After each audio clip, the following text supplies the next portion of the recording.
what did the first Concept 2 indoor rowing machine look like, and why did it cause such a boom in indoor rowing training and competition?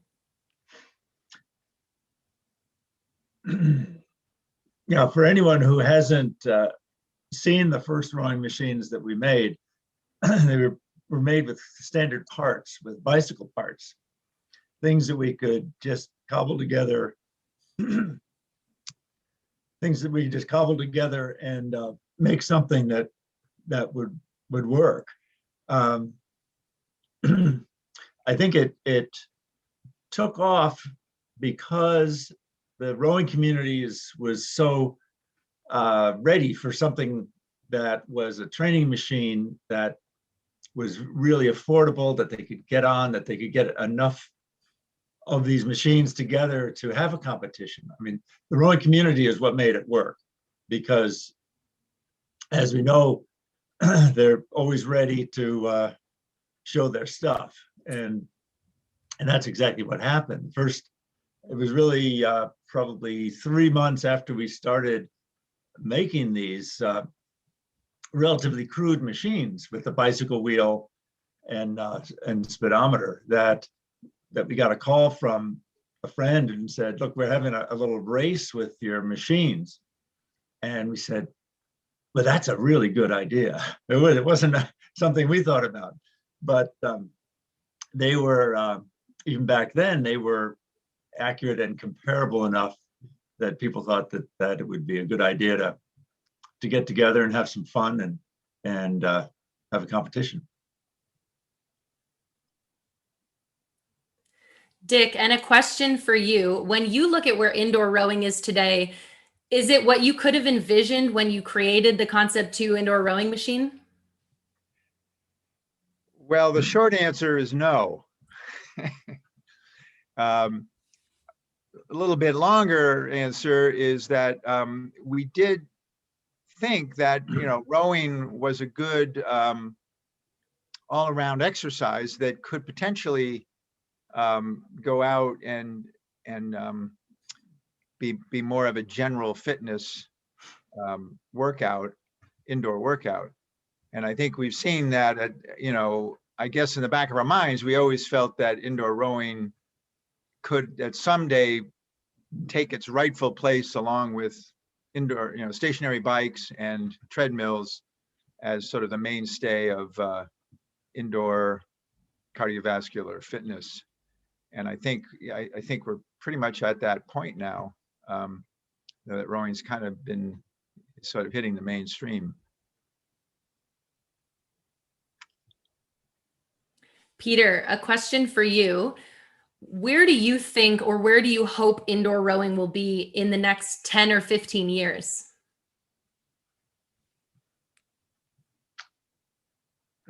Well, 10 or 15 years is a long time.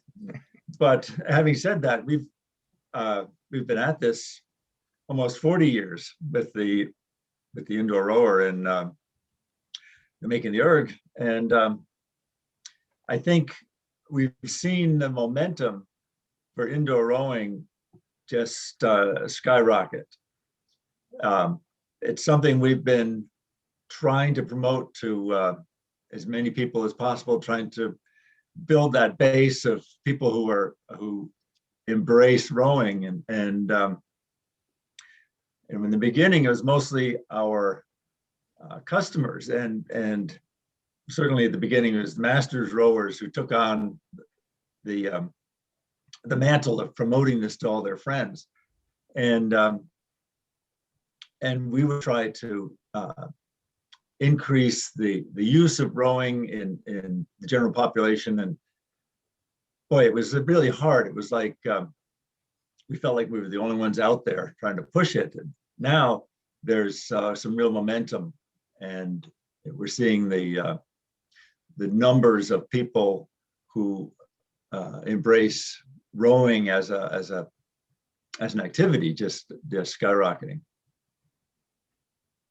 And I think that's probably going to continue for a while. I don't see it as a fad, like so many fitness type things become a fad, because it's really more than a fitness thing. It's a sport. Dick, question for you. Where do you think or where do you hope indoor rowing will be in 10 years from now? Well, I think I think I do hope that it is, stays as kind of a mainstream fitness activity, indoor fitness activity. Um, and, I think it's there now, and I hope it stays there, that it's not just a fad, a flash in the pan. And, it's been steadily growing for 40 years. And so, I think, it hasn't, it hasn't exploded. It's been sort of this steady increase in popularity. I think a lot of that has to do with the the general benefits of rowing as an exercise. I mean, I think as rowers, we kind of know this, but a lot of people are just discovering it, that it's really full body. You get full movement of all your limbs and whatnot, and it just makes you feel good after you row, and I think more and more people are figuring that out and really becoming, hooked on it. And I'd just like to see that trend continue for the next however long, 10, 15 years, longer. Peter, we have 63 countries represented in the World Rowing Indoor Championship finals. Where are you seeing indoor rowing growth geographically?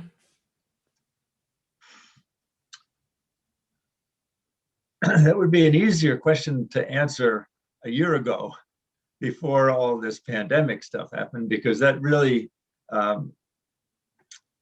really threw a wrench into, I would say, the normal progression and growth into various countries.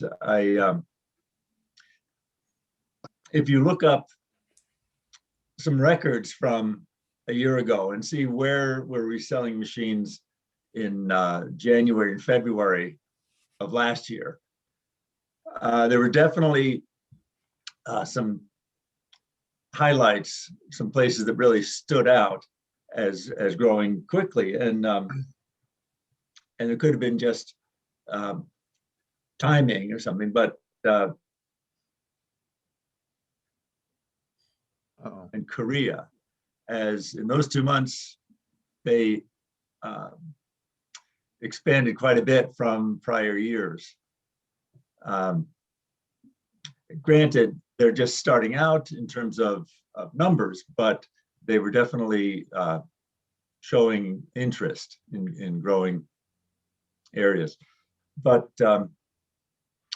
having said that, we also see the expected countries having expansion and interest in indoor rowing as well.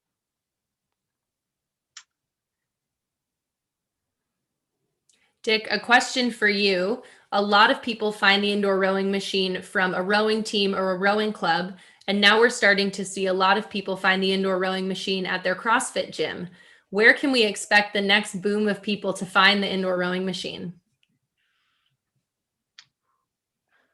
That's a tough one.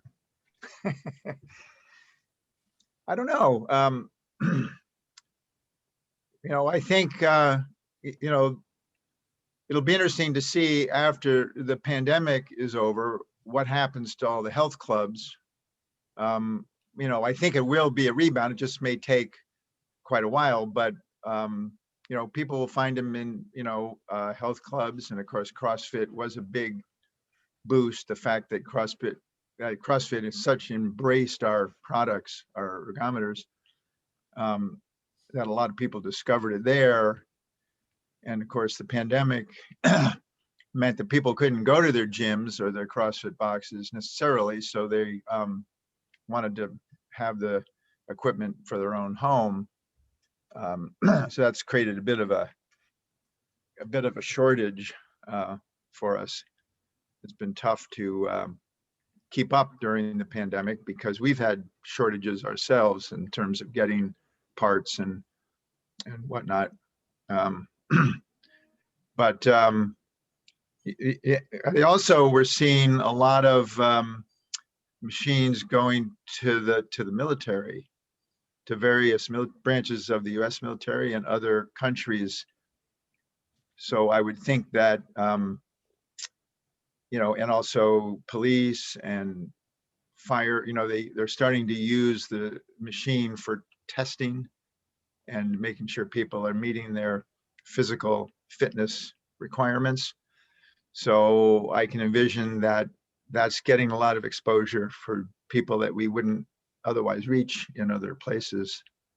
So we'll see. It's really getting pretty good spread worldwide. I have another thing to add to that question, if you could.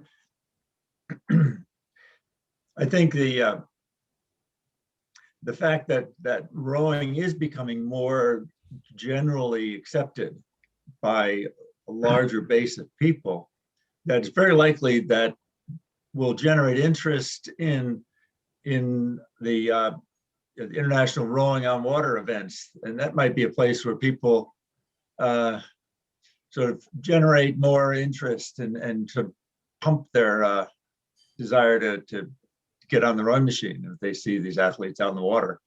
And I think the just the sheer number of machines that are being used is going to elevate that volume of people who are into at least know what they're experiencing out there in the water.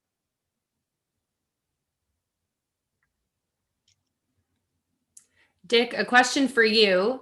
As an indoor rowing competitor yourself, what advice do you have for competitors this weekend who might be racing in their first ever virtual indoor event? Well, I think the most important thing is to know your pace. So many people, to start with, it's very easy to go out too hard in the beginning. We call that fly and die.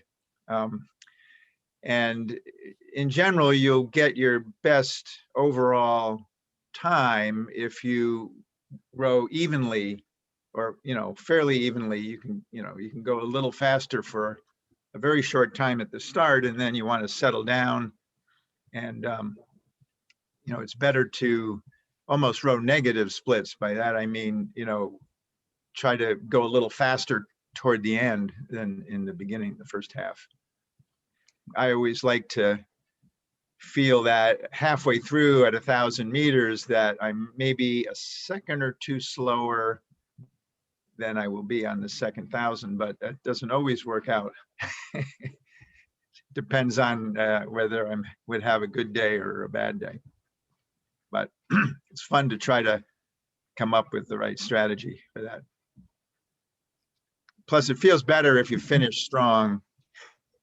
And you can always empty the tank in the last 500 meters. But if the tank is empty with 500 to go, that's can get a little tough. Peter, One same thing I've question. noticed. Oh, go ahead. One Go thing I ahead, go ahead. noticed when I